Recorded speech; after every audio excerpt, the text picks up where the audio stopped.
So now it's time to talk about the new iPhone 15 Pro and Pro Max. The new models are available in 4 colors: black, white, that deep dark hue of blue, and something Apple calls natural. Clearly, Apple is alluding here to one of the main themes of this conference, the push for carbon neutrality under the Apple 2030 program. Some of the products announced by Apple are the first that the company says are 100% carbon neutral. As for the color, it's such a strong grey hue, perhaps also referring to the shade of titanium used in the new model. The same material that is used in some devices that are operated in space. When choosing such material, you're going for durability and resilience, when at the same time you care about lightweight, as titanium is really light compared to aluminum. And it has to be said, the previous iPhones are definitely on the heavier side when you compare them to some similar sized Android counterparts. Just like a year ago, the new iPhones are available in 2 sizes, normal and pan-sized. The corners of the new iPhones are also slightly rounded. In the past, people often complained about very sharp edges.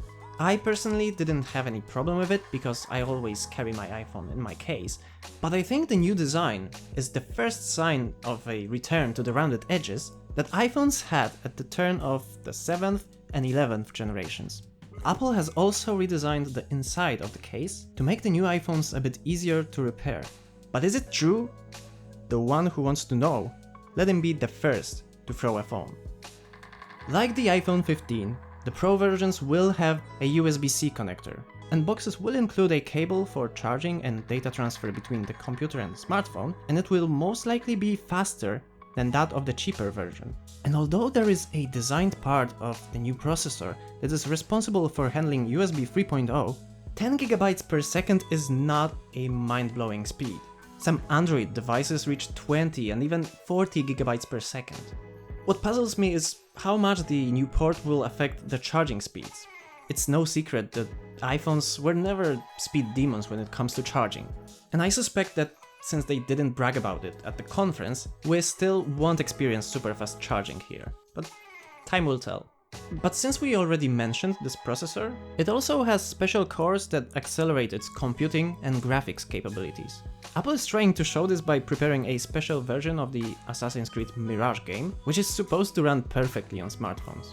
Moving on, we get to one of the most exciting features in the new iPhone 15 Pro in my opinion. It is the action button, which replaces the now classic ring silence switch.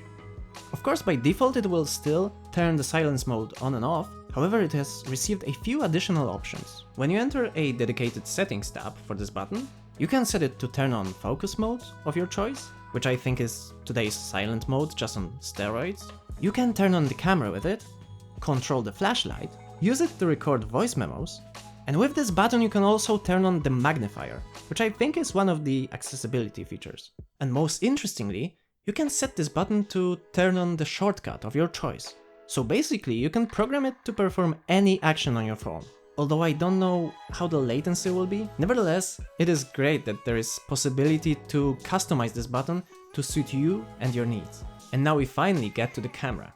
There's a new, larger 48 megapixel main sensor for the Pros, an improved ultra-wide, and then there is something that I don't really like, which is the new 5x optical zoom at 120mm focal length.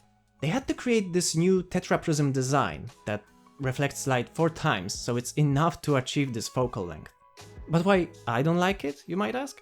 Because I'm looking at the normal sized 14 Pro right now, and I'm having a hard time trying to believe that it was really impossible to fit this technology into a normal sized iPhone. Last year, both 14 Pro and 14 Pro Max were basically the same, and I think that most people went for the smaller version, which is cheaper, and Apple didn't like the fact that people avoided the most expensive phone in their lineup. And this is why they made them slightly different this time. And I'm not sure about that. Maybe it was actually impossible to fit this bigger focal length into a normal sized smartphone.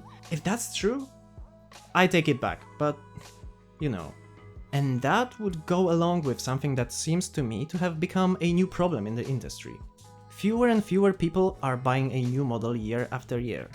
I have many friends who still carry an iPhone 12, an iPhone 13 in their pockets and are only now starting to consider a new model.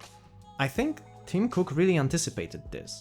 Which is why at Apple they don't focus on producing the most cutting-edge phone possible. They are not stuffing the most spectacular new features into it, because for someone who changes his phone once every 2 or 3 years, new cameras, a dynamic island, a noticeably better battery are still big enough reasons to choose a new iPhone.